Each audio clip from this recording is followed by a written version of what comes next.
Welcome, everyone. Thank you so much for joining us today. My name is Amy Sam. I am the Health Education Project Specialist at the Maximum Eleanor Blum Patient Family Learning Center at Mass General Hospital. Today's program is a special collaboration between the Blum Center and Mass General for Children. Before we get started, I just want to go over a few items with you all. Please note that today's session is being recorded for educational purposes. If you're interested in viewing the recording, you may visit the Blum Center website at massgeneral.org/Blum-Center. Please note that everyone is in listen-only mode. Everyone has been muted so they can hear our guest speaker today. If you have any questions for our guest speaker, you may use the chat feature, which is located at the bottom of your screen. We'll have time for it in the end. Only Blum Center staff, our co-host, and guest speaker will see your questions. Please do not share any personal medical information or questions in the chat box. If you have a personal medical question, please ask your doctor. All right, so next I am going to hand it over to Brianna Beckfold. She is the project manager and editor for Mass General for Children, and she'll introduce you all to today's guest speaker. Thanks, Amy. So good afternoon. I hope you're all doing well, and thanks for coming to this virtual session of the MGHfC parenting series, where experts share their knowledge with patients, family, and staff on various pediatric health topics. This year, we're co-hosting the series with the Blum Patient and Family Learning Center at Mass General. And like Amy said, my name is Brianna Beckfold, and I'm a project manager and editor at Mass General for Children, which is the pediatric branch of Mass General. And today we have Dr. Eugene Beresin, who cares for children in our division of Child and Adolescent Psychiatry, to talk about fostering resilience and preventing depression, stress, and suicide in today's youth. So before we begin, I'd like to briefly introduce our speaker. Dr. Beresin is currently a general child and adolescent psychiatrist and senior educator in child and adolescent psychiatry. He's also the executive director of the Clay Center for Young Healthy Minds, which is a website aimed at fostering resilience, preventing mental illness, and helping those with psychiatric disorders understand how to get the best possible help.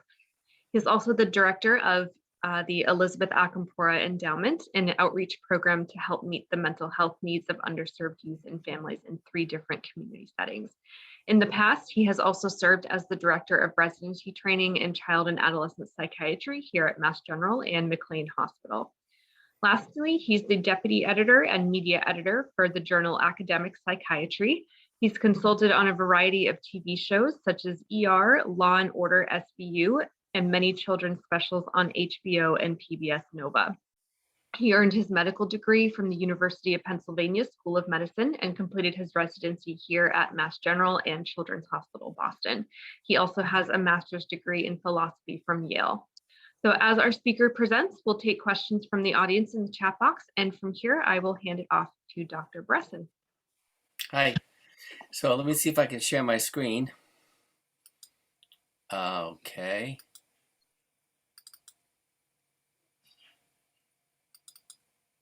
Can you all see that? Okay. So we're going to be talking about fostering resilience, preventing stress, anxiety, depression, suicide in youth. You know, not insignificant, I would say.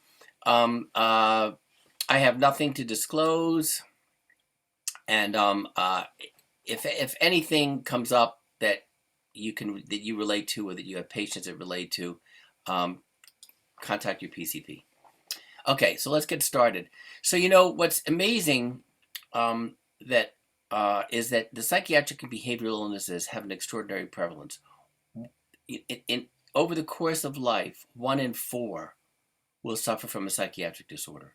It's more common than strep throat, and yet when you think about it, we often only hear about it when there's a shooting or a disaster of some kind. And we rarely hear about it, but the prevalence is just extraordinary. And what's more important, and one of the reasons why we began the Clay Center at MGH, is because of that 1 in 4 of us, and I'm sure all of you know of somebody that has a psychiatric problem or had one. 50% begin by age 14, and 75% will begin by age 26. Which is really important if we're going to be thinking about prevention. So the other thing that's really important here is that suicide is the 2nd leading cause of death among people ages 10 to 24. So why public education? No, I think this is really vital for prevention and early intervention. And what it does is it informs the public, it creates dialogue, it dispels myths, hopefully it reduces stigma, it identifies mental illness so that you and others can talk with their primary care physicians, their pediatricians about their kids, and it promotes resilience. So what do we need? We need education and awareness, and we all need this. But for we as adults and caregivers, we need to know, I think, 3 questions, and that is what to look for, when to worry, and where to seek help when it's appropriate. And what about resilience? So resilience, you're not born resilient. It's the ability of an individual to kind of maintain personal and social stability despite adversity. So, one of my great mentors is Chet Pierce, who was a member of our department, first African American to be on the Harvard football team, has a mountain named after him in Antarctica. I mean, Chet was such a great man. And when I told him I was going to be talking about resilience and some of these things, he said, Gene, resilience is a double-edged sword. On the one hand, it protects you from adversity, but on the other hand, under adverse circumstances, it gives you the ability to cope, and to make good. So it really is a double-edged sword, and it involves biology, the family, and the social environment. And the 2 most important things, if you look at all of the research on it, are engagement and awareness. So what promotes resilience? So let's start with engagement. Engagement with your family, with your friends and social supports, with professionals, with community, with the environment, in your spiritual community. All of this helps foster resilience. And self-awareness, that's the ability to connect with others and to have a coherent sense of oneself. And it means awareness of your own emotional state, of your motivations, of your impulses, and what your behavior has as an impact on yourself and on others. So it's the ability to regulate and change your behavior because you're aware of what's going on. Now, in terms of self-care, let me go back here. Okay, so it has it has a cognitive or a thought process. It has an emotional process. It has a behavioral component, activity, and we'll get to meditation, and an external one that has to do with interpersonal relationships and the community. So this is my daughter, who is now 33 and has 2 kids of her own, and this is her Zeke is now 12. He was not 12 then. But the reason I put these photos in is because think about awareness and connection. And if you'll notice, Glennon is not looking at Zeke, nor is Zeke looking at her, but he's able to explore the world because he feels connected. So she's looking at him, he's feeling connected, but he's looking out there at the world because he's feeling held and safe enough to be able to explore. And just, it's true here as well. So that's really key for kids, to be able to know that they're seen and that their caregiver has enough awareness of them that they can actually feel safe and go out. Now, what about stress? I'm going to talk about stress versus anxiety disorders right now. And anxiety is normal. Anxiety is part of our fight or flight response. It's part of what we need in order to protect ourselves. Anxiety disorders, though, are when they interfere with social, occupational, or recreational activities. And I'll run through some criteria for you on generalized anxiety, social anxiety, phobias, panic, and obsessive compulsive disorder. They tend to run in families, and they're incredibly responsive to treatment. really, really great response. I mean, I'm talking about over 80%, and there's very little in medicine that has kind of an 80% response rate. But in terms of stress, what are the potential sources of stress in teenagers? So they are stressed to the max. Academics, communities, think about teenagers that you know, whether they're your own or those that you know of. They don't have time to breathe. They're stressed about academics, about community service, about athletics, about social life, about work and their family obligations, and the digital media does not help because it fosters high drama, FOMO, fear of missing out. And for most teenagers, it's a necessity, but it's a 24-hour stress mechanism. Further, teenagers now, more than ever, are worried about the future. And even before COVID, they were worried and active about climate change, about economic downturn and job prospects, about the dangers in the world, mass shootings. They were worried about the great uncertainties. And even now, with this war in the Ukraine, I won't go into politics because I'll never stop. But they're worried about the political climate as well and how it'll affect them when they grow up. They're incredibly overscheduled and riddled with sleep deprivation, poor diet, and exercise. So there's no doubt that teens are stressed. And what is stress? What are the consequences? Poor sleep patterns. I mean, it's the same for us as adults. Unhealthy relationships, impaired academics, and for us, impaired ability to work. Emotional problems, anger, irritability, anxiety, poor nutritional patterns, substance misuse, going for the quick fix, and other unhealthy lifestyles. So let me just, for your real quick, go through some of the criteria for some of the major anxiety disorders. Generalized anxiety disorder, intense worrying about every insignificant or significant thing, such as homework, friendships, being late, but worrying all the time.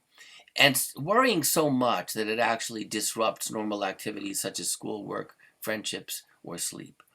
Physical symptoms are common, such as stomach aches, headaches, pain, feeling tired, feeling restless or irritable, and sleep problems. Social anxiety. This typically begins like in the early, I would say late teens, early 20s. And this is the fear of being criticized or embarrassed in public or group settings.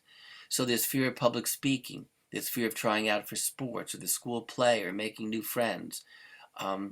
Avoiding social events, that are so, such as, parties, due to fears that you're not going to be accepted because you'll say the wrong thing. So these kids will actually go at the coercion of others usually, and then they think, oh my God, what did I say? What did I do? Are they thinking bad things about me?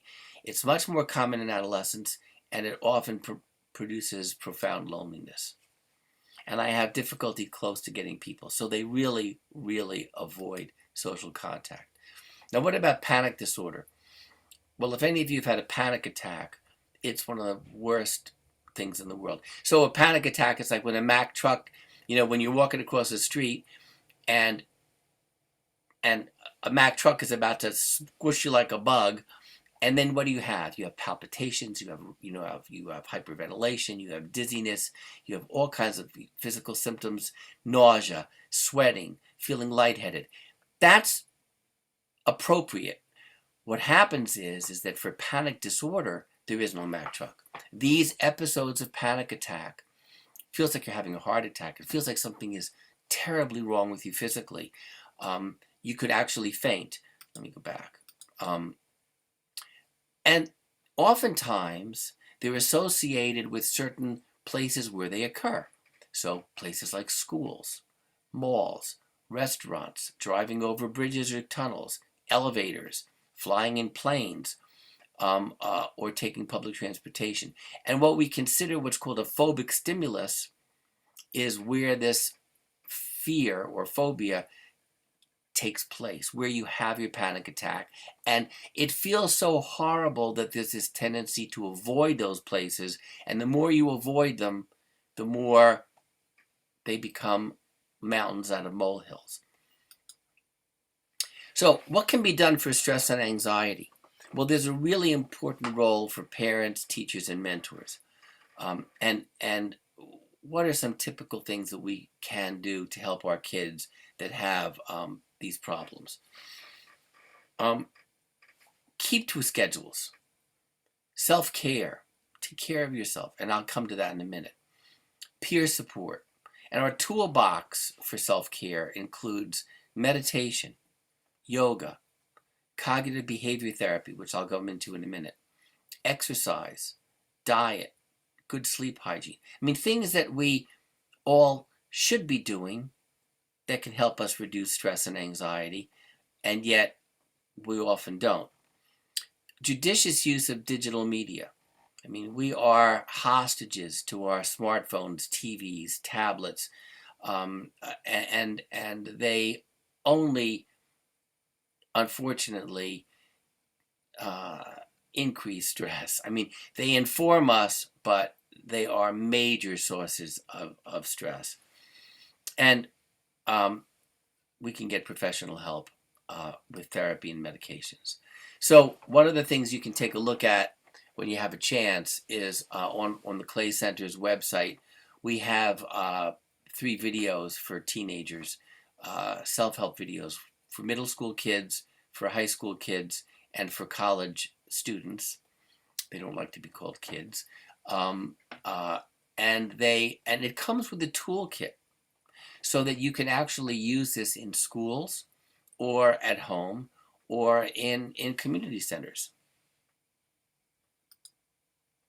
Okay, now what about depression?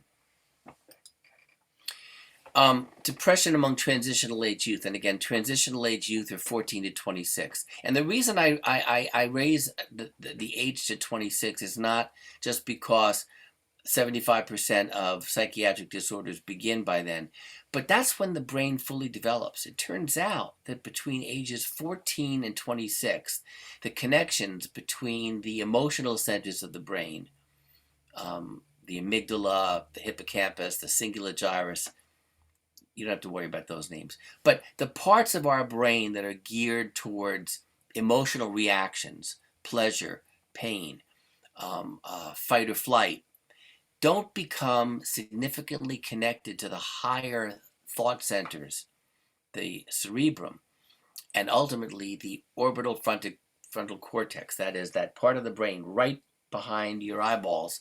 That's where things get integrated. Those connections don't get established until ages 14 to 26. And when I say established, they become myelinated. That means the myelin sheaths that actually make them more fixed and secure and connected happen between those ages. So when we say 18 is the end of adolescence, it's just not true. You know, when I went to college, I never trust anybody over 30 was popular. The point is that we need to trust people over 30, especially if you're between 14 and 26, because 18 is just an arbitrary age, and actually it's only the beginning of adolescent development. That being said, let's go to depression. 15 to 20% of teens will suffer at least one depressive episode before they reach adulthood. About 11% will have a depression before age 18. At any point in time, 5% of teenagers will have a depressive episode. And about a third of high school students reported feeling sad or hopeless in the last 12 months. And that's been consistent over time. So what are the diagnostic criteria for depression?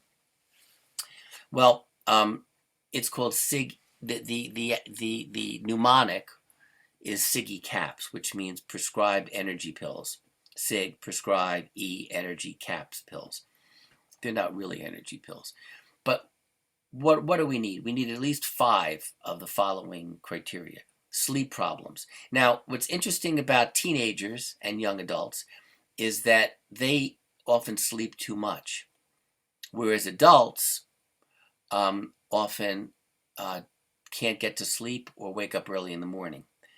And as we'll see under appetite, adults typically lose their appetite, whereas teenagers overeat, especially reaching for the carbs.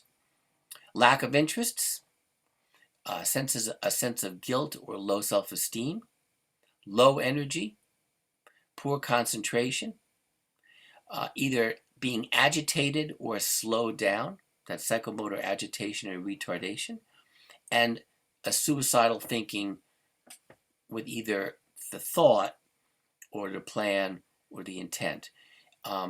You've got to have 5 of those to meet criteria for major depression. Things feel very intimate to the teenage brain. So this is from Perks of a Wallflower. I know these will all be stories someday. Our pictures will become old photographs. We'll all become somebody's mom or dad. But right now, these moments are not stories. This is happening. This is one moment when you know you're not a sad story. You are alive. So for the teenager, life is happening in real time and is super powerful as their brains become more fully developed. Okay. Now, by the way, let me just mention one more thing about COVID. You know that the American Academy of Pediatrics, the American Academy of Child and Adolescent Psychiatry, and the Children's Hospital Association declared this a youth mental health emergency. This is well, we're not really post-COVID, but in 2021, actually in 2022 for the years right after COVID, and the Surgeon General equally declared this a youth mental health emergency because rates of depression, anxiety, stress, loneliness, and suicidal attempts were skyrocketing. What's interesting about it and important, I think, is that they've made these reports, which you can look up online, are just wonderful, thorough reports. They're all interested in providing better care for our kids. But interestingly, they don't talk about education, which is one of the most important things I think we need to know. And that's why I'm talking to you guys right now, because education is fundamental for us knowing when something is going wrong, when to worry, and what to do. Okay, now what about suicide and self-harm? Has it ever occurred to you to say, hey, I quit. I don't want to be part of the food chain anymore? Well, here's an alarming fact. This is way pre-COVID. All of this increase in youth mental health problems began way before COVID. So we can't blame it on COVID, and we certainly can't blame it on digital media. That's the low-hanging fruit. But if you look at ages 10 to 14, the rates of suicide tripled from 0.5 to 1.5. And interestingly, it also went way high for middle age, and this is women. So the latest data and worries, there's a Harvard study from 2000 to 2017.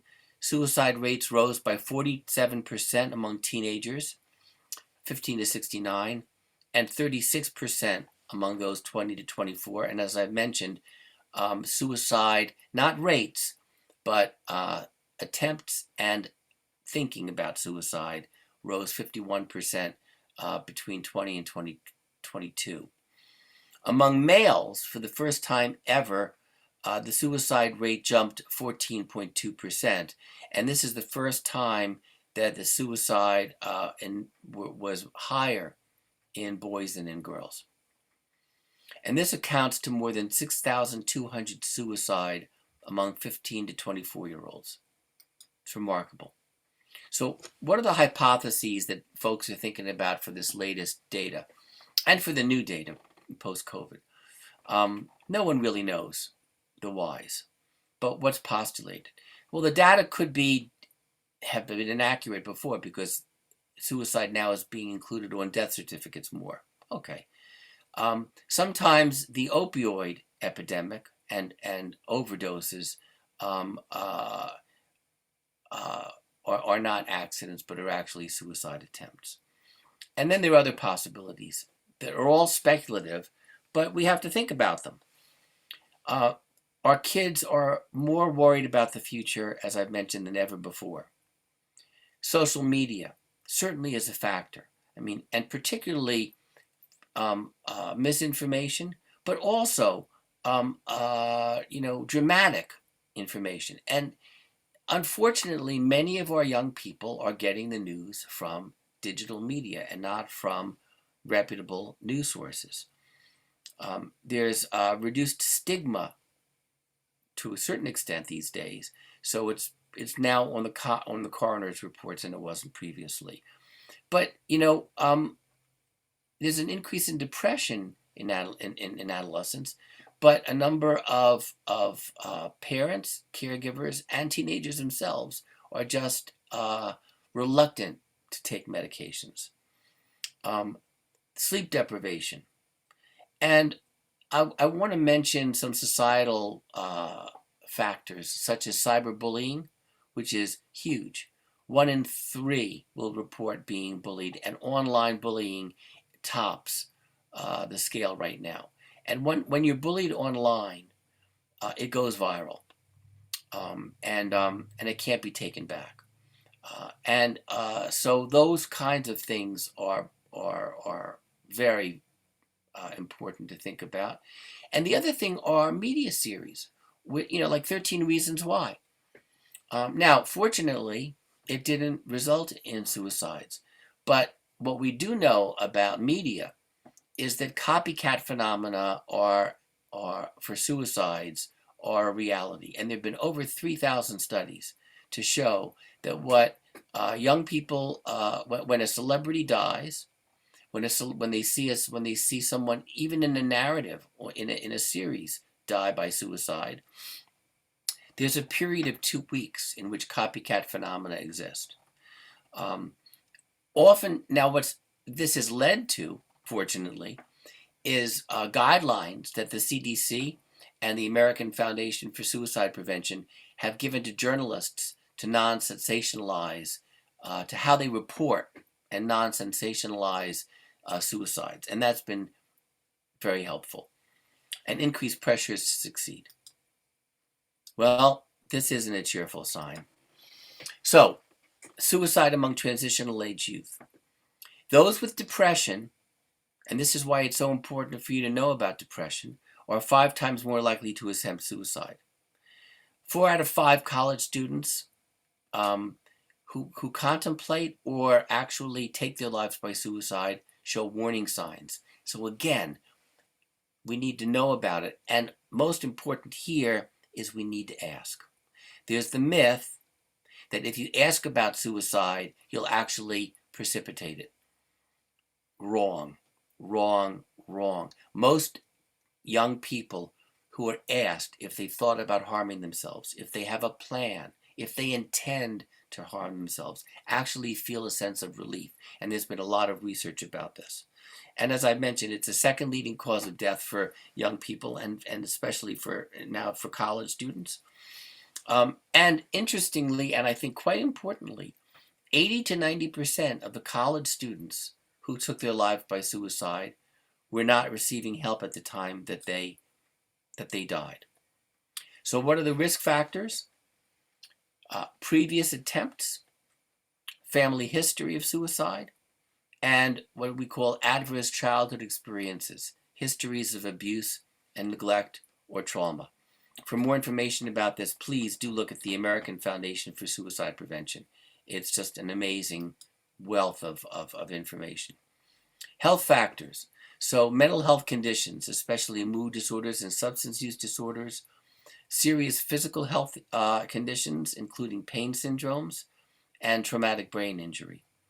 And there are environmental factors. Access to lethal means. Access to guns are a major factor. And frankly, they diminished when the Brady Bill went through and handguns were limited.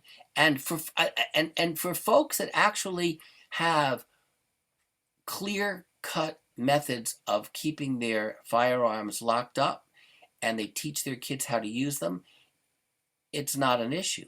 But there are many families that sadly don't. Prolonged stress, such as I mentioned, harassment, bullying, relationship problems, or unemployment. Stressful life events for kids, such as being rejected, divorce, financial crises, or other, losses. And as I mentioned, exposure to another person's suicide. What are the protective factors? So what keeps our kids safe? Effective behavioral health care. It's one of the most important. And this can include peer support, such as Students Against Destructive Decisions, such as Active Minds, which is a college peer support group. So, and effective behavioral care. I mean, are young people who are in therapy of some kind. Connectedness to individuals. I mean, we human beings are pack animals. We need each other. We've learned this during COVID. Loneliness, got to all of us, but connections to family, to community, to social institutions. Having life skills like problem solving, coping skills, being able to accept change, a positive self-esteem, and feeling that life has a meaning. We can talk more, a little bit about how we can engender this in our kids. And cultural, religious, and personal beliefs that discourage suicide. Those are protective factors. And you can go to the Suicide Prevention Resource Center, which is listed here online, to learn more about this. So what are our approach to students? What do we want to look for? We want to look for the risk factors. We want to look for SIGI caps, some of these factors that I mentioned to you. We want to look for signs of suffering or struggling, any major change in behavior. The first thing you want to do is have conversations, talk with your kids, ask them what's going on, and as part of those conversations, and again, don't have a family meeting, don't have an individual meeting, ask in between the cracks, have frequent conversations. Oh, by the way, I noticed, there are lots of ways to start these conversations. And help seeking. So many of our young people who are struggling will seek help, first with peers, and then with teachers and with other people they trust. What to do? Well, get corroborating observations. Talk with your teachers. Talk with your spiritual leaders. Talk with grandparents. Talk with other people, friends of your kids, if they're talking with you when they come over. How do you think so-and-so's doing? And so let's look at some conversation starters, okay? These are very easy to do. So you start with open-ended questions, and then you move on to the specifics. So how have you been feeling? And again, not in a meeting. In between the cracks. You're cooking dinner, you're hanging around the dinner table, you're, whatever. You're driving someplace. Any changes that you've noticed in how you're feeling? You seem troubled. What's going on? Did anything bad happen to you recently? Ask about specific behaviors. I noticed that you're kind of isolating yourself in your room a lot. Is something going on? That's a yes or no answer. I'd rather say, I'll correct myself. What's happening? Ask about depression, anxiety, trauma, substance use. And always, as I said before, ask about suicide, suicidal ideation, that's suicidal thinking, suicidal intent. Do you intend to do something? And the most worrisome is, do you have a plan? Ask about previous attempts. A lot of times our young people will have attempted and will never know about it until after the fact. Oh, by the way, last year I took 15 Tylenol. What? Why? And have a discussion. Or an open-ended question like, is there anything else personal or complicated going on in your life? So what are the barriers to help seeking? Many young people, as well as their parents, are concerned about a black mark on the student's record. There's a fear of judgment from peers or from faculty members of losing social status. There's the absence of resources for providing information about mental health services. And stigma also involves shame, cultural factors. Every one of us from every cultural group around has certain beliefs, long-standing beliefs about mental illness and about its presentation and about what to do about it. Family factors, like what's going on in the family. Has there been conflict at home? Has there been unemployment, losses, moves, any major changes? Belief that fixing a problem can be helped by myself. Oh, I can take care of this myself. And poor understanding about how helpful the treatment of mental health issues like depression can be. So what about causes and contributing factors for psychiatric disorders overall? Overwhelming feelings of anxiety and depression, sexual and physical assault, alcohol and substance use, inability to manage stress, difficulty handling a pre-existing or a current psychiatric disorder, homesickness, that's a big one when kids go away to college, relationship issues, learning and attention issues such as executive functioning problems, that is the ability to organize yourself. Sometimes, up to 10% of kids will have learning disorders that make it really difficult for them to accomplish important tasks in school. And I've mentioned bullying. So what can we do? What works in community settings? Well, fostering attachments and connections. As I've said, we're pack animals, and this means promoting engagement and awareness. Finding and establishing groups, opening conversations that are and keeping them ongoing, sharing narratives. Kids of all ages love family stories. My kids loved when my mother, who passed away at 102 a couple of years ago, they would hear Grandma talk about the Great Depression and about how she would play the piano. She was a concert pianist, in department stores for pennies.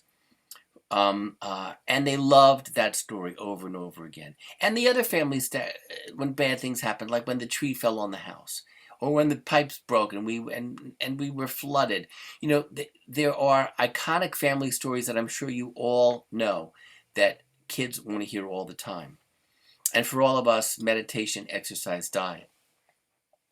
Now, what can we do here at Mass General and at MGB? We can establish educational platforms like the Blum Center, like the Clay Center, like MGH Hospital for Children around mental health and illness. We can foster conversations. We can increase our access to mental health services. Workforce is another whole issue which we can get into, which is a big problem. We can support community forums, so we're talking about this, bringing it out in the open. Foster peer counseling, working towards decreasing stigma, and promoting a means for adolescent and young adult well-being. And I don't know if you remember Game of Thrones. I think there's going to be a sequel. I'm sure there will be. But, don't worry alone, like John and Khaleesi, who unfortunately worried alone. Now, what about some of our resources? And then I'll stop. It'll take me about 5 minutes. But the Clay Center has a number of resources that I just wanted to showcase and alert you to come to hear us. For one thing, we've started a Clay Center in Espanol, and we had 18. We have a lot more now, and we're getting more and more. But one of the things we aim to do is to translate our blogs, our podcasts, and our even our videos with subtitles to Spanish and to multiple other languages. We've had 200,000 web visits from over 95,000 Spanish-speaking users. Last year, we had 1.1 million viewers. Well, I was in 2020. I don't know what we had last year, but it was probably high. So we have a lot of viewers who And again, the reason we're multimedia is that some people like blogs, some people like podcasts, and some people like videos. So we have a website, MGHclaycenter.org, and we have a YouTube channel. So if you go to YouTube, MGH Clay Center, you'll get to us and you'll get to see a bunch of videos. We also use social media to spread the word. It's very effective to actually let people know what we're doing, what we've just posted, and what we're going to be posting. We've outreach. Well, one of the things we've learned, and I think it's super important, is that we can't wait for folks to come to us. And I think this is true for PEDS and for the Blum Center and for, you name it at MGB, for our centers for gun control, diversity and inclusion, you name it. We need to reach out rather than wait for folks to just come to us. And so one of the things we did, which actually drove this home, was a couple of years ago, we sent out the self-help videos to 1,000 private, public, charter, and special needs schools in Massachusetts. That is the middle school, the high school, and the college self-help videos, along with the toolkits.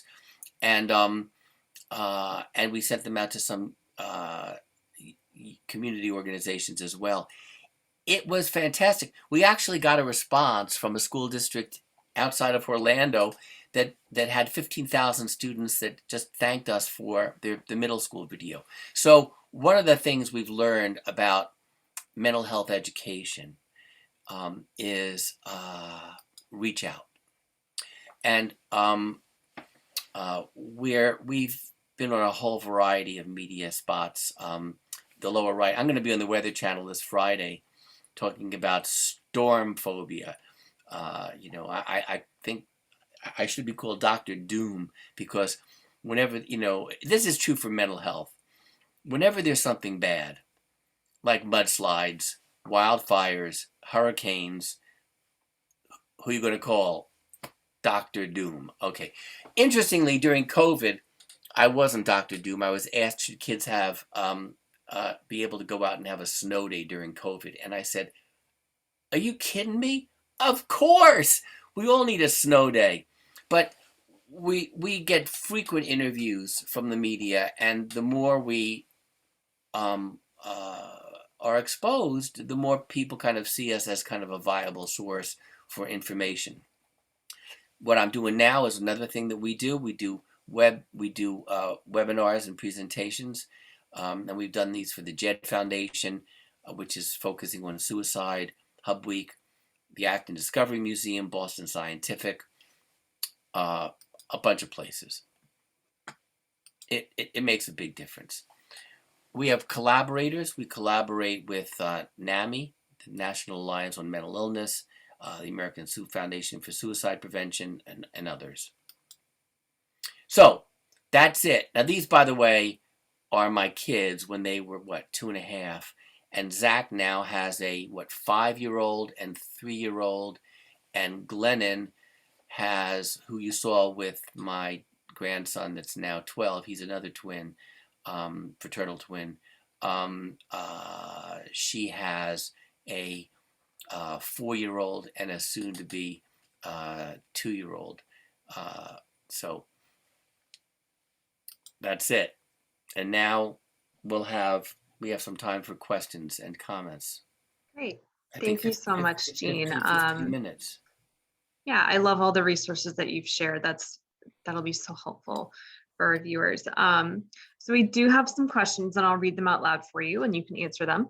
Our first one is, if I suspect online or social media bullying for my teenager, what are some specific talking points I should bring up, and should my child's school be involved? Oh, first, let me start with the second.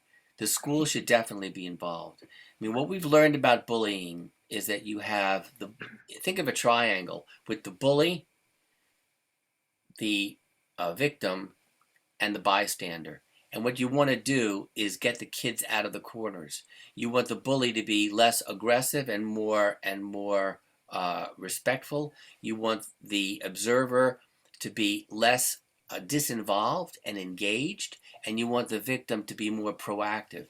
And so I think and what we know from the research on bullying, especially cyberbullying, which is huge right now, is that it works best when you address it in multiple different places. First of all, if you have a specific situation, you've got to bring the kids, parents, bystanders together in various different ways and at times, but those involved have to talk about it. But more so, I think, for the prevention of bullying, it works best when you have a zero tolerance for bullying, when you have frequent conversations about it, when it's totally unacceptable, when you try to get the bystanders out of the corners, when you try to get when it's not cool to be a bully, and when it's discussed with similar messages in school, at home, in church or your spiritual community, in youth centers, in after school programs. The more places that can give the same message on a regular basis, the less bullying there is. And this is what Olius, who's a Danish researcher, showed. You can decrease bullying by 25 to 30% or more if you engage in doing it this way. But again, frequent meetings, frequent conversations, ongoing. You don't just have a one-shot seminar or meeting of parents and teachers and students, and you can't do it in one fell swoop. It's got to be ongoing. Great advice. Let me see, our next one is, when would it be appropriate to seek professional help for my child's stress and anxiety, and how young can you start, and at what point should a parent be concerned? Well, you can start very young. Generally, preschoolers are more attuned to parental stress and anxiety. So typically the preschoolers, their stress is your stress. And that means you probably need to get some help and advice, because they're more attuned and they present with irritability, crankiness, lack of sleep, more needing more attention. Okay, but for school age children, that is from 6 to 12, and for teenagers and young adults, any major change in behavior, any major change in mood, in if you see something that's out of character, like they used to be so bubbly, but now they're more quiet and shut down, or they tend to be more cranky, or they tend to be complaining more, or they tend to isolate themselves more. Whenever you see a change in behavior, you want to talk about it, have conversations, and you might find out that that there's something that does not necessarily involve a professional evaluation. So, for example, if they just got dumped by a boyfriend or girlfriend, and they're having a lot of hardship with that, well, maybe they need to talk with someone, but maybe that a few conversations with you or with a trusted mentor or with some peers can actually help them out a lot. Relationships and breakups are number one among teenagers. But if you've had a number of conversations with them, if you've got corroborating information from teachers, from grandparents, from other folks that know your kid, and say, yeah, I've noticed a change as well, then you might want to get a consultation from a mental health professional. And a consultation is just, it might be 1 or 2 sessions, but it will give you an objective assessment of what might be going on and what could be done. And then if they recommend getting some counseling or some other intervention, then you can take it from there. But, and for that, after you've had a number of conversations and talk with a number of other people that know your kid really well, and everybody agrees something's going on, talk to your primary care pediatrician, or and get a referral for an evaluation. And once you have an evaluation, you'll have an objective, professional in mental health, be able to give you and your young person some advice. Great. Perfect. Our next question is, you mentioned that anxiety can be treated most of the time. Which treatments work well for children? Oh, well, it depends on the disorder. Okay. but the most common treatments are for anxiety disorders would be cognitive behavior therapy, and I would say that the top two would be cognitive behavior therapy, and then general talking about the disorder, and behavioral therapy, and medications. But let me do cognitive behavior therapy first in a nutshell. So what cognitive behavior therapy is, and you can do this is not rocket science. So there's a trigger, like, I broke up, I broke up, my boyfriend broke up with me. Thought, my life is ruined. I'll never, ever, ever, ever, ever get over this. No one ever is going to like me again. Response, emotional response, tremendous stress and anxiety, behavior, isolation, irritability, alone in my room. The trick is, usually the cognition is where you start, and it's either exaggerated, distorted, or catastrophic. And you imagine two lawyers, one on each shoulder, or if you like, a devil and an angel, and then they have a debate. And the devil says, "You're screwed. No one's ever going to like you ever again." Wait a second, says the angel. Lots of people break up. How many friends have I known that have broken up? And they've, yeah, it's a big hit, but you get over it. Nah, you'll never, ever get over this thing.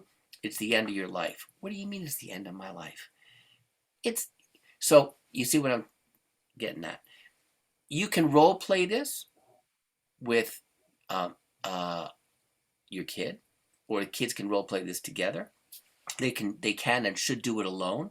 They should keep an inventory of the thoughts that they have, usually of anxiety, whether it's a social phobia or generalized anxiety, or what they're panicking about.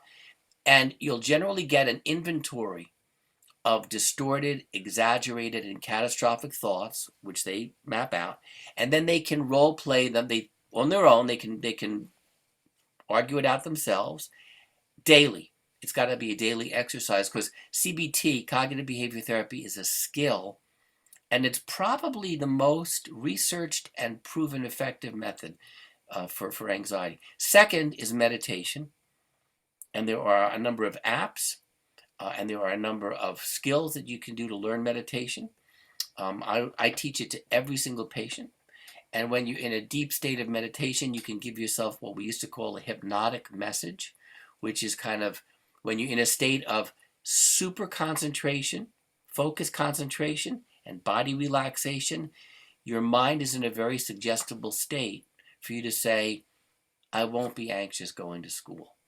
Or when you see professional athletes like sitting on the bench with their head down like that, they're meditating, and what they're saying is, "I won't choke at the foul line," or "I'll ace my serves," or whatever. It's an amazing tool. So I would say CBT, meditation, and then there are medications that are extraordinarily useful for anxiety disorders, and can be extremely helpful, but they're no substitute for CBT, psychotherapy of various kinds, and meditation. They will take enough of the edge off Okay. to actually help those psychotherapeutic techniques and behavioral techniques work even better. Great, perfect. Let me see. I think we have time for one more question. What are some tips to engage with children or teens who may be struggling with depression, but they aren't quite ready to open up or talk about what they're going through yet? If they won't talk with you, they will talk with somebody. And I think the trick, I mean, look, 4 kids and a number of grandchildren later, I've learned, and as a child and adolescent psychiatrist for over 40 years, working with many, many parents, parents are often the last person that their kids want to talk to, unless you start early. So let me back up. Start really, really early. Start with your preschoolers, having frequent ongoing conversations about how they're feeling, about how they're doing, about their siblings, about their life, so that it becomes a part of the fabric and they see this as part of their relationship with you. Then when they're teenagers, they're much more likely to come to you. But unfortunately, many of us have not had these conversations. Oftentimes, as a parent, I'm sure you know who they can trust. It may be a karate coach. It may be, I'm thinking of the ones that I've had, it may be a grandparent. It may be a trusted teacher. It may be, a friend of the family. It may be, the parent of one of their best friends. But they've got to talk about their things. They've got to express themselves and not bottle things up. Because that's the worst thing that they can possibly do. Okay. Great. It looks like it is just about 1:00 now. So as always, you have provided such great resources and such great information. So we can't thank you enough for everything you've done for us today. Well, thanks for having me here. Yeah. This is great. Great fun. Yeah. Thank you so much. And thank you everyone for taking the time to join us today. As I had mentioned, today's session is being recorded. So if you're interested in viewing the recording, you may visit the Blum Center website at massgeneral.org/Blum-Center. Thank you so much, everyone. Have a lovely rest of the day. Take care. Thanks.